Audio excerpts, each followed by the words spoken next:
Imagínense, en los últimos meses de la guerra, mientras el Tercer Reich se desmoronaba bajo el ataque aliado, algo nacía en lo profundo de los hangares alemanes que pondría a la inteligencia estadounidense en alerta máxima. Un avión que evadía el radar. Una máquina que volaba como si desafiara las leyes de su época. Un arma que podría haber cambiado el curso de la guerra, de haber llegado tan solo unos meses antes.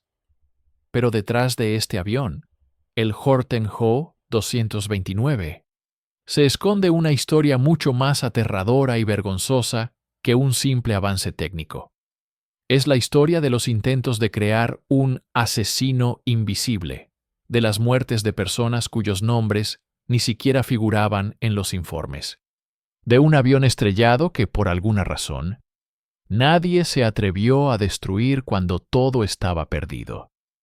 Y algunos incluso intentaron ocultar qué usaron exactamente en el diseño para lograr tan extraño sigilo. Quédate hasta el final. Lo más interesante es donde la verdad y la leyenda se fusionan tan estrechamente que es imposible distinguir cuál era un secreto y cuál una amenaza que nunca tuvieron la oportunidad de llevar a cabo. A finales de 1944, cuando los cielos de Alemania temblaban con el rugido de los bombarderos aliados, una silueta apareció en las profundidades del bosque de Turingia, que no se parecía a ninguna otra aeronave de su época. Sus contornos eran demasiado elegantes, demasiado uniformes, como tallados en una sola lámina de metal. Carecía de fuselaje convencional, estabilizadores y la forma habitual que identifica a una aeronave. Era una cuña volante, una extraña sombra del futuro, congelada contra un fondo de hangares carbonizados. Los hermanos Horten, dos soñadores rebeldes, llevaban mucho tiempo explorando la audacia de la ingeniería. Sus ideas se consideraban locas, peligrosas y demasiado atrevidas para la cautelosa escuela de aviación alemana. Pero la guerra cambió las reglas. El Reich necesitaba desesperadamente un milagro, un arma capaz de recuperar el control del cielo. Así que se les permitió a los hermanos hacer lo que habría parecido una blasfemia tan solo unos años antes: construir una máquina que, en teoría, sería prácticamente invisible al radar y cuya velocidad le permitiría superar en velocidad a cualquier caza aliado. Los primeros dibujos parecían bocetos de ciencia ficción, sin estabilizador vertical ni fuselaje, solo una superficie sólida y en flecha. El control se lograba flexionando las alas. El sistema propulsor consistía en dos motores a reacción, capaces de propulsar la aeronave más rápido que cualquier otro avión que volara en Europa en aquel entonces. Los escépticos simplemente negaron con la cabeza. ¿Cómo se podía estabilizar semejante estructura? ¿Cómo se podía mantener en el aire? Pero los Hortens respondieron simplemente: el aire es un flujo y se doblará para tomar forma si está bien formado. Cuando el primer planeador de madera alzó el vuelo, los observadores guardaron silencio. El ala volante no se desplomó, ni giró, ni dio volteretas. Se deslizó por el aire con tanta suavidad, como si se impulsara sola. Incluso los pilotos experimentados no pudieron ocultar su sorpresa. El diseño modernista era más ágil que muchas máquinas convencionales. Y, sin embargo, el paso más importante estaba por llegar: la instalación de motores a reacción, que transformarían el silencioso planeador en una mortífera hélice de velocidad. El trabajo se realizó con prisas. Se bombardearon fábricas, desaparecieron componentes y se redistribuyó personal. Pero el proyecto, denominado Ho 229, avanzó con paso firme. Los ingenieros ensamblaron la estructura a mano en hangares congelados, cortando paneles de contrachapado, mezclando resinas y reforzando la estructura con nervaduras de acero. Muchos lo comprendieron. No se trataba de un simple avión. Era la última esperanza para un país cuyas ciudades se estaban convirtiendo en hileras de ruinas humeantes. Y entonces llegó el día en que el prototipo finalmente pisó la pista. Inusual, inquietantemente silencioso, parecía una criatura viviente. Su superficie absorbía la luz, y la ausencia de formas familiares dejaba la vista perdida. Los técnicos de tierra lo observaban con la misma ansiedad con la que observarían a un depredador, sin saber si se lanzaría hacia adelante o rompería su propia jaula. Solo el piloto de pruebas lo sabía. Hoy comenzaba la historia de una máquina que nunca debió existir. Los diseñadores intercambiaron miradas. Mucho dependía de este despegue. El éxito significaba el nacimiento de una aeronave décadas antes que el resto del mundo. El fracaso convertiría años de trabajo en polvo. Los motores a reacción rugieron, y una extraña sombra voladora se movió por la pista, ganando velocidad. Todos contuvieron la respiración, viendo cómo el suelo se alejaba bajo sus alas. El futuro se hacía presente ante sus ojos. A medida que los motores a reacción ganaban impulso, el suelo bajo el avión pareció temblar. El Horten Ho 229 aceleró de forma irregular, como si se resistiera a una fuerza invisible. Pero un instante después, la resistencia desapareció, y la oscura silueta se desprendió de la pista, despegando con tanta facilidad, como si ni la masa ni la gravedad la sujetaran. El piloto sintió que la vibración del revestimiento se convertía en un siseo constante. El ala volante se impulsaba hacia adelante, cortando el aire como un cuchillo atravesando la tela. Abajo, los ingenieros observaban el vuelo con gran expectación. Un instante después, la máquina desapareció entre las nubes, dejando tras de sí una fina estela de aire caliente. Sin sacudidas ni alabeos bruscos. Solo un planeo suave y seguro. El piloto admitió más tarde que, en esos segundos, casi olvidó que estaba volando un prototipo. La máquina respondía como un organismo vivo, reaccionando al instante al más mínimo movimiento. Pero junto con la emoción, crecía el miedo. Un movimiento en falso podría destruirlo todo. En condiciones reales de vuelo, surgieron las primeras dificultades.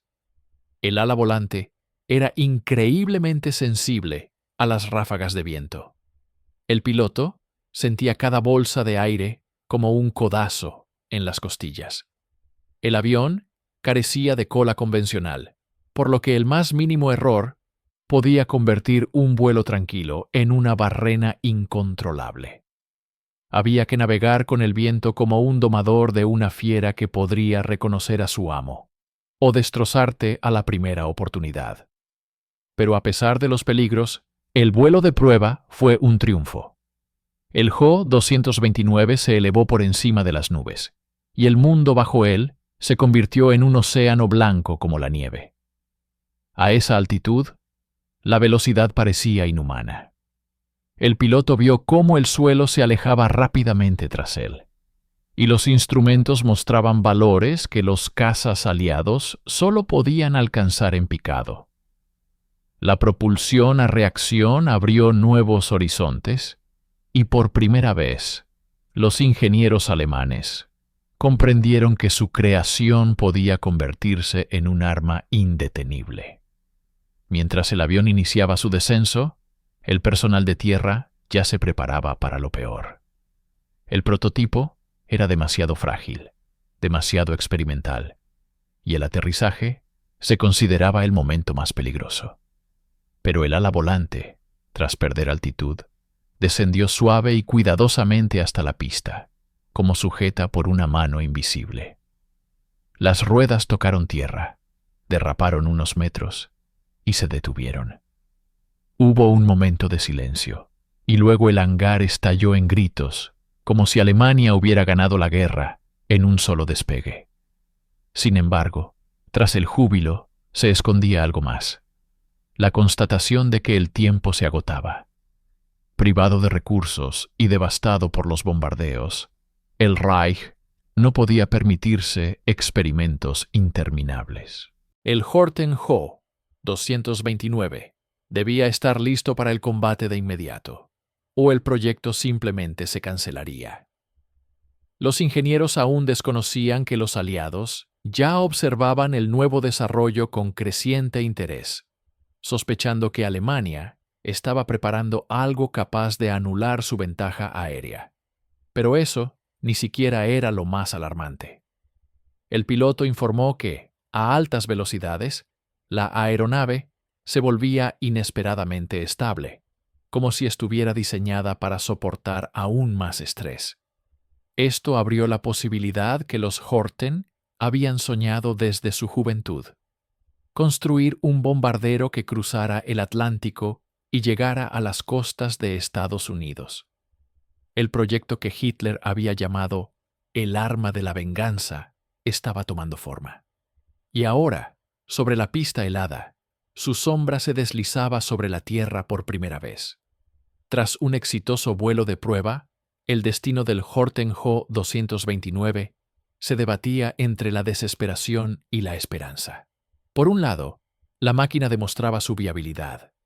Por otro, el Reich se desmoronaba rápidamente, y los recursos se agotaban a un ritmo mayor que el que permitía a los ingenieros diseñar nuevos diseños. Pero los hermanos Horten eran tenaces. Sabían que su ala volante podía convertirse en el arma que transformaría el orden aéreo, o al menos retrasaría el desmoronamiento de su dominio. En hangares secretos enterrados en las colinas de Turingia, el trabajo era intenso día y noche. Las luces se apagaban con frecuencia. Los bombardeos dañaban las líneas. Pero los ingenieros seguían trabajando a la luz de lámparas de queroseno. El olor a resina, madera quemada y aceite impregnaba el aire.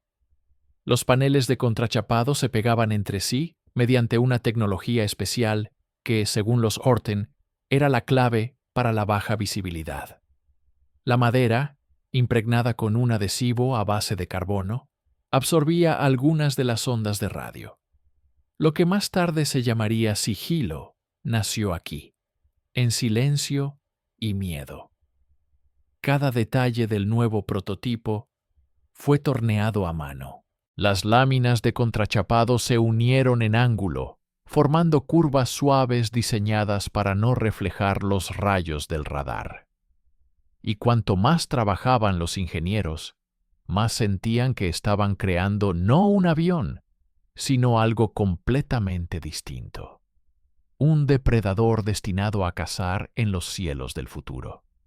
Muchos comentaron que la forma de la máquina parecía demasiado perfecta para su época, como si perteneciera a otro mundo.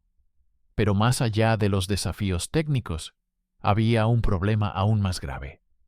El Reich exigió a los Horten lo imposible: transformar el avión experimental en una unidad de combate en cuestión de meses.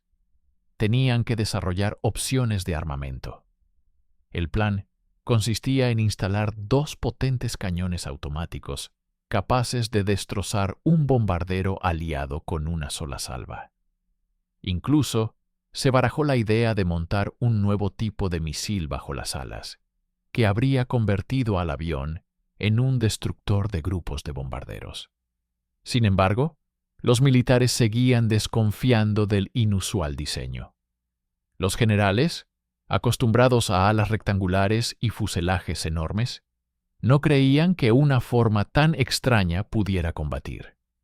Las comisiones oficiales exigían cada vez más pruebas, cada vez más confirmaciones. El tiempo se agotaba. Las fábricas se desmoronaban. El combustible se estaba convirtiendo en un lujo. Los pilotos escaseaban. Pero los Horten insistían. El ala volante era lo único que podía darle una oportunidad a Alemania. La situación empeoraba cada día. Las fortalezas volantes estadounidenses destrozaban zonas industriales y los ataques nocturnos británicos reducían las ciudades a cráteres en llamas. En estas circunstancias, el proyecto Jo-229 adquirió una importancia creciente. Se suponía que sería un avión capaz de interceptar bombarderos antes de que llegaran a las fábricas. Pero las pruebas también revelaron debilidades. El avión requería un entrenamiento aerodinámico único por parte de los pilotos. Un error de control podía provocar una desestabilización instantánea. Los pilotos admitieron: era hermoso, pero cruel. A pesar de las dificultades, se construyó un nuevo prototipo, más pesado y avanzado. Su objetivo era demostrar sus verdaderas capacidades de combate. Pero solo unos pocos sabían la verdad. Este avión estaba diseñado para algo más que la defensa. Los Horten alimentaban la idea de una variante de ataque de largo alcance. Una aeronave que cruzaría el Atlántico y atacaría objetivos en otro continente. Un ala de madera y resina podría haber formado parte del plan de venganza que Hitler había discutido en reuniones a puerta cerrada. Mientras el ejército alemán se retiraba, en este hangar nacía una máquina que estaría décadas por delante del resto del mundo. Pero nadie sabía aún que el destino del futuro mundo de la aviación se decidiría en cuestión de semanas, y que la verdadera importancia del Horten Jo-229 solo se revelaría después de que sus restos cayeran en manos de quienes venían de Occidente.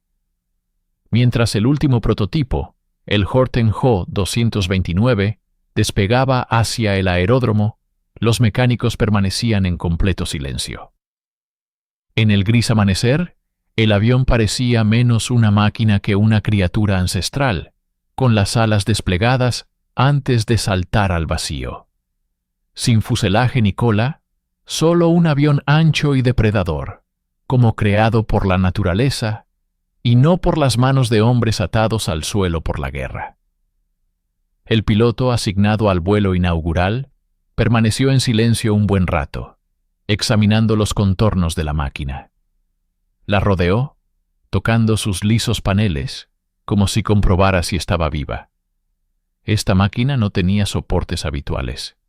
El control requería una lógica diferente, una filosofía de vuelo distinta. Los Horten le explicaron las complejidades de la aerodinámica, señalando las delicadas palancas responsables del alabeo y el equilibrio. Pero el piloto lo entendió todo sin palabras. Hoy elevaría al cielo algo que nadie había lanzado jamás en vuelo libre. Los motores arrancaron con fuerza, como si se resistieran a despertar. La corriente en chorro levantó nubes de polvo, y todos a su alrededor lo vieron claro. No había vuelta atrás. Esta máquina tenía que despegar o perecer, dejando solo restos carbonizados y la decepción de miles de horas de trabajo. El piloto exhaló, tomó los controles y el ala rodó suavemente por la pista, como si se deslizara sobre un espejo. Al alcanzar la velocidad requerida, la aeronave cumplió su función. Despegó del suelo casi sin esfuerzo. El ala se elevó con tanta suavidad que los observadores no se percataron inmediatamente de que el vuelo había comenzado. La aeronave respondió a los controles mejor de lo que incluso los ingenieros más audaces esperaban. La legendaria estabilidad del ala volante se hizo evidente de inmediato. La aeronave parecía planear por el aire como una hoja gigante al viento, pero conservaba una maniobrabilidad notable. El piloto transmitía breves informes por radio, con voz tranquila, pero impregnada de una inconfundible sensación de asombro. No estaba simplemente pilotando una aeronave experimental. Estaba abriendo la puerta al futuro de la aviación. En momentos como estos, el tiempo parecía dilatarse. Cada segundo del vuelo demostraba que el Horten Jo-229 era capaz de más de lo que los escépticos habían imaginado. La velocidad aumentó. El aire golpeó con más fuerza contra los paneles, pero la aeronave se mantuvo firme. El alabeo se produjo cuando el piloto realizó su primer viraje. Todos esperaban vibraciones, oscilaciones, una peligrosa entrada en pérdida, los problemas habituales de las alas voladoras. Pero nada de eso ocurrió. El avión parecía saber hacia dónde virar, como si no estuviera controlado por un humano, sino que eligiera su propia trayectoria, permitiendo al piloto simplemente presenciar su propio nacimiento. Sin embargo, la alegría se vio empañada por un temor. Las pruebas se estaban llevando a cabo al límite de lo posible. Los motores eran rudimentarios, aún poco fiables. Podrían incendiarse en cualquier momento, como ya había ocurrido muchas veces en otros prototipos. Aún así, el piloto llevó el diseño al límite. Durante varios minutos, el Jo-229 voló a una velocidad que hizo apretar los puños a los ingenieros. Cuando el avión finalmente aterrizó, todos a su alrededor parecían contener la respiración. El ala volante descendió con demasiada suavidad, como si no quisiera volver a tierra. El aterrizaje fue más brusco que el despegue. Los motores a reacción seguían impulsando el avión hacia adelante, incluso después de apagarse. Pero la aeronave resistió, recorrió la pista y se detuvo, como una bestia cansada que había demostrado su valía. Todos lo comprendieron. Este vuelo era histórico.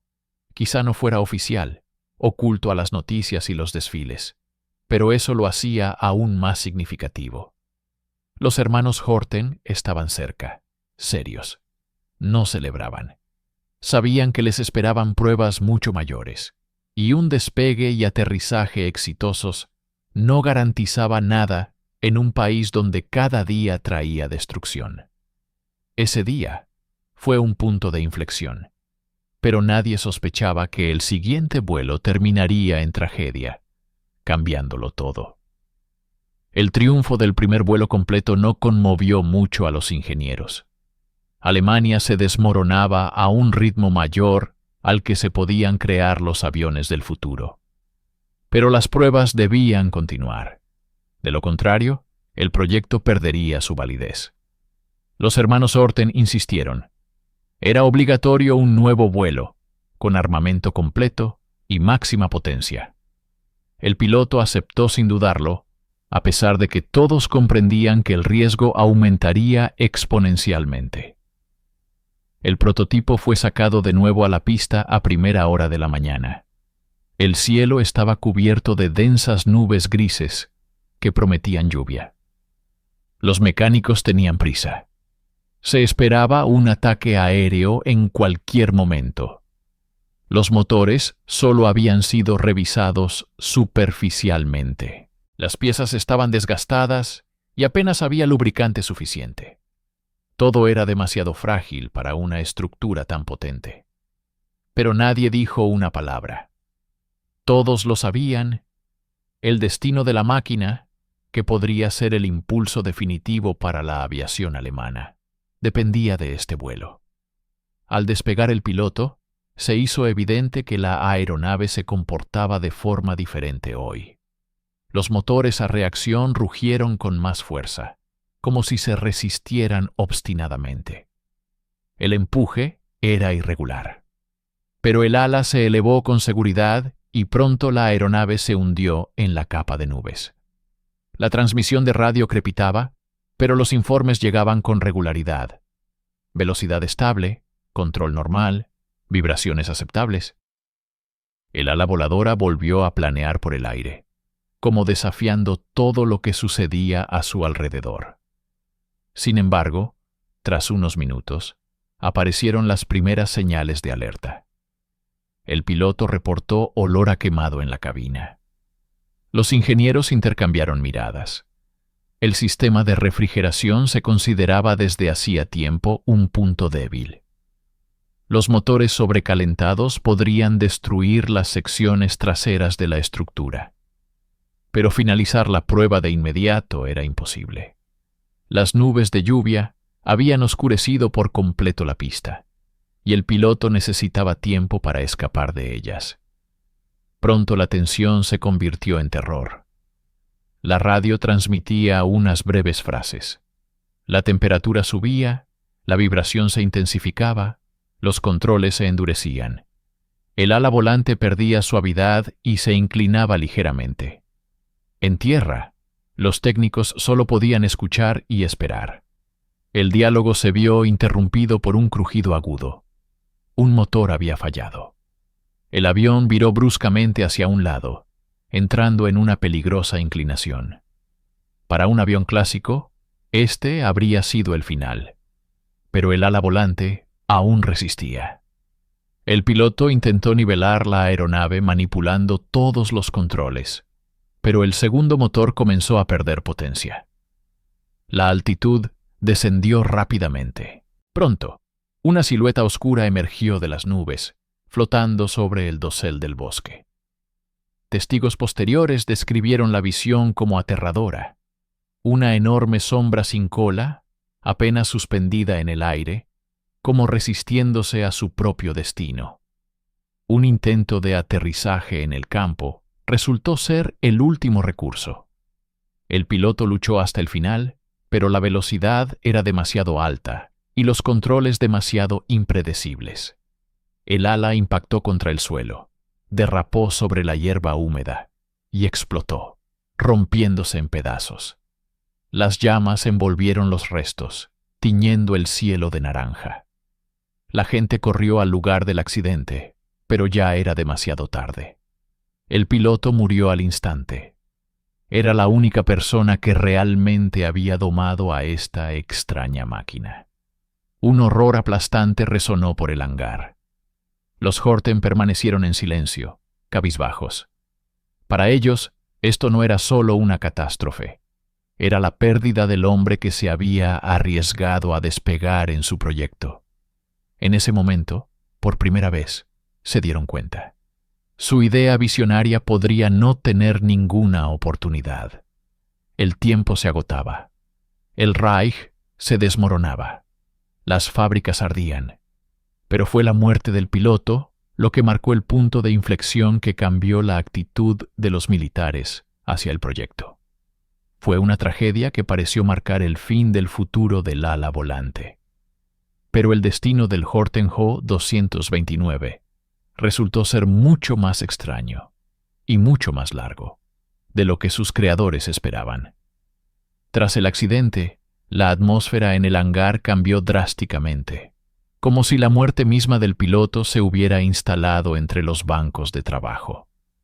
La gente caminaba más despacio, más silenciosamente, y cada nota de una herramienta resonaba en el vacío.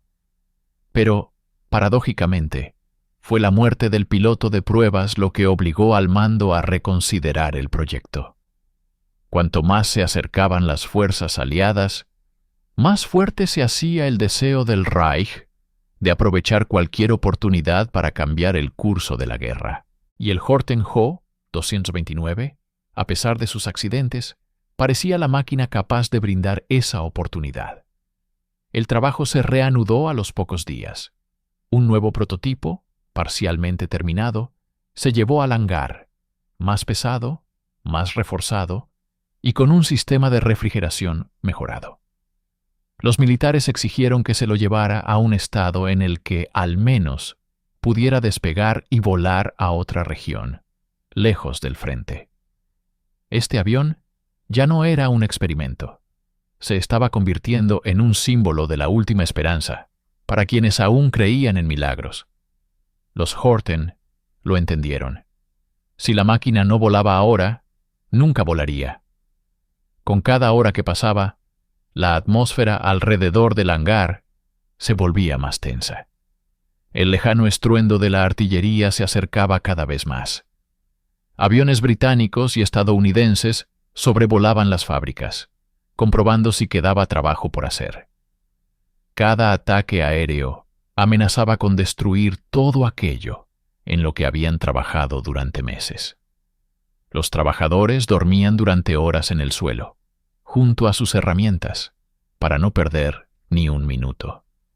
Pero el pensamiento más aterrador rondaba la mente de todos. ¿Y si los aliados se apoderaban de estos acontecimientos? Finalmente, llegó la orden de preparar el Horten-Ho 229 para la evacuación. El avión debía volar a una zona más segura antes de que el frente se cerrara sobre Turingia. Pero el vuelo requería un piloto dispuesto a arriesgar su vida. Era casi imposible encontrar a alguien así. La mayoría de los pilotos habían fallecido, otros habían servido en el frente, y los que quedaban no estaban dispuestos a subir a bordo del avión experimental que ya había cobrado la vida de su piloto de pruebas. Era el silencio del apocalipsis. La máquina existía, pero no había nadie para pilotarla. La situación se agravó tanto que los militares propusieron usar el Horten-Ho 229 como plataforma completa no tripulada, enviándolo en un vuelo en solitario, solo para mantenerlo fuera del alcance del enemigo. Los Horten se negaron categóricamente. Entendieron que destruir el prototipo sería el fin de todo su proyecto. Fue entonces cuando uno de los jóvenes pilotos, un joven poco conocido, se ofreció como voluntario. Había crecido con las ideas de la comunidad aeronáutica y soñaba con los cielos como su única vocación. Y aunque su experiencia era limitada, su determinación era férrea. Mientras se preparaba el avión, las alarmas sonaban cada vez con más frecuencia. Las chimeneas de la fábrica humeaban tras los últimos intentos de producir algo. Los paneles de contrachapado se agrietaban por la humedad. Los motores apenas arrancaban. Pero aún así, el prototipo estaba ensamblado. Un ala negra, que parecía un depredador en medio de la devastación, se alzaba en la pista, como esperando una orden. Fue un momento en el que se unieron el miedo, la desesperación y el obstinado deseo de demostrar que el futuro seguía vivo. Sin embargo, el despegue nunca se llevó a cabo. Mientras el piloto se preparaba para ocupar su asiento en la cabina, aparecieron columnas blindadas en el horizonte. Los aliados habían penetrado más de lo que los alemanes esperaban. Ya no se oían los sordos disparos de la artillería. Solo se oían los motores de los tanques estadounidenses. Los comandantes se apresuraron a dar las últimas órdenes, pero ya era demasiado tarde. El aeródromo quedó aislado. El Horten-Ho 229 ya no pudo escapar. Los Horten permanecieron junto al hangar, observando cómo el destino de su trabajo pendía de un hilo. Sabían que si los aliados capturaban la máquina, sería un trofeo, no su perdición. Si los alemanes la hacían estallar, todo lo que habían creado durante años quedaría destruido en llamas. Y entonces, los hermanos tomaron una decisión. Ordenaron que el prototipo permaneciera en paz, no destruido, no evacuado. Permitieron que el futuro formara parte del ganador. Unas horas después, los soldados estadounidenses entraron al hangar y presenciaron lo que más tarde se consideraría un milagro adelantado a su tiempo. El ala volante se alzaba ante ellos como una nave extraterrestre. Y en ese instante, la historia del proyecto cambió para siempre. Cuando los soldados estadounidenses entraron por primera vez al hangar, sus pasos resonaron con fuerza en las paredes de hormigón. Esperaban ver otro Messerschmitt medio desmontado o un montón de piezas. Pero lo que vieron fue algo completamente diferente. Ante ellos se alzaba un ala negra, similar a la madera, desprovista de su fuselaje habitual, como sacada de una historia de ciencia ficción. Era una aeronave que habría parecido imposible incluso en la década de 1930, y sin embargo allí estaba, tan real, tangible y aterradoramente moderna. Pilotos, ingenieros Incluso soldados rasos, todos se quedaron paralizados, plenamente conscientes de que habían encontrado no solo un trofeo, sino la puerta a una nueva era de la aviación. Los especialistas estadounidenses convocados al lugar de los hechos sobrevolaron la aeronave como arqueólogos alrededor de un artefacto misterioso. Tocaron la lisa superficie de contrachapado, examinaron las fijaciones y observaron las tomas de aire. Pero lo que más les impactó fue algo más. El ala volante no era un juguete extraño, sino un avión de combate en toda regla. Contaba con un panel de instrumentos de navegación, sistemas que funcionaban correctamente y una aerodinámica cuidadosamente diseñada. No parecía un experimento. Parecía el presagio de un futuro avance que los alemanes nunca habían logrado explotar. Mientras algunos especialistas estudiaban el diseño, otros se apresuraban a redactar un informe. El combate continuaba, y cualquier hallazgo debía ser evacuado a la retaguardia. La noticia de que los aliados habían capturado un avión a reacción con una forma inusual llegó rápidamente al cuartel general. Los oficiales superiores se mostraron escépticos al principio. Los alemanes habían demostrado repetidamente armas milagrosas que finalmente resultaron ser rudimentarias o inútiles. Pero cuando la evidencia fotográfica llegó al puesto de mando, quedó claro que esta vez las cosas eran diferentes. Llegó la orden: transportar el prototipo a Estados Unidos. Pero esto resultó ser mucho más complicado que simplemente cargar el avión en un camión. El ala volante tenía una envergadura considerable, y para su transporte tuvo que desmontarse parcialmente. Los ingenieros estadounidenses temían dañar la frágil estructura de contrachapado y composite, así que trabajaron durante horas, retirando cuidadosamente el revestimiento y asegurando cada componente. Todos comprendían que el más mínimo error podía arruinar un prototipo que seguiría respondiendo a preguntas que el mundo apenas comenzaba a comprender durante años. A medida que el convoy de transporte avanzaba hacia el oeste, la aeronave se convirtió en tema de debate a diversos niveles. Algunos oficiales la consideraban simplemente un experimento hermoso, pero inútil. Otros afirmaban que este tipo de aeronave definiría las guerras del futuro. La comunidad científica se inclinó gradualmente hacia esta última opción. El ala volante poseía capacidades únicas para reducir la señal de radar, aunque el término apenas se usaba en aquel entonces. Pero los estadounidenses ya lo sospechaban. Estaban ante una tecnología que podría cambiar la filosofía misma del combate aéreo. Cuando el transporte llegó al puerto, la aeronave fue izada cuidadosamente al barco. El mal tiempo retrasó el envío, pero esto no preocupó a nadie. La carga era demasiado valiosa. Los soldados que custodiaban la bodega informaron haber escuchado leves crujidos en la estructura del avión por la noche. Para ellos, esto era señal de que algún tipo de alma mecánica habitaba en su interior. Esta leyenda se contó posteriormente en las unidades de la Marina, añadiendo que el avión parecía respirar, esperando su momento. Pero en realidad era simplemente madera contrachapada, reaccionando a los cambios de humedad. Cuando el Horten Ho 229 finalmente llegó a Estados Unidos, fue recibido por especialistas de varias agencias.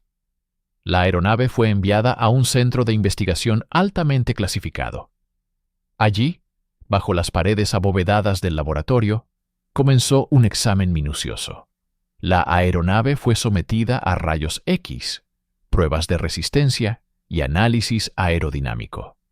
Los diseñadores estadounidenses examinaron cada milímetro de su superficie, como si resolvieran un complejo rompecabezas. Pero lo más importante no fue lo que encontraron, sino lo que comprendieron. Alemania había logrado acercarse a tecnologías que no aparecerían hasta décadas después. Los ingenieros estadounidenses comenzaron a formular hipótesis sobre cómo esta forma podría utilizarse para futuros desarrollos. Consideraron la posibilidad de crear un bombardero furtivo de largo alcance, y la idea creció como una semilla en el fértil terreno de la imaginación científica. Quizás fue en ese momento cuando nació la primera visión de un futuro lejano, una aeronave indetectable por radar, capaz de cubrir grandes distancias sin una resistencia del aire apreciable. Pero curiosamente, a pesar del interés en el proyecto, los estadounidenses se enfrentaron al mismo problema que los alemanes. El ala volante era increíblemente difícil de controlar. Sin computadoras modernas ni sistemas de estabilización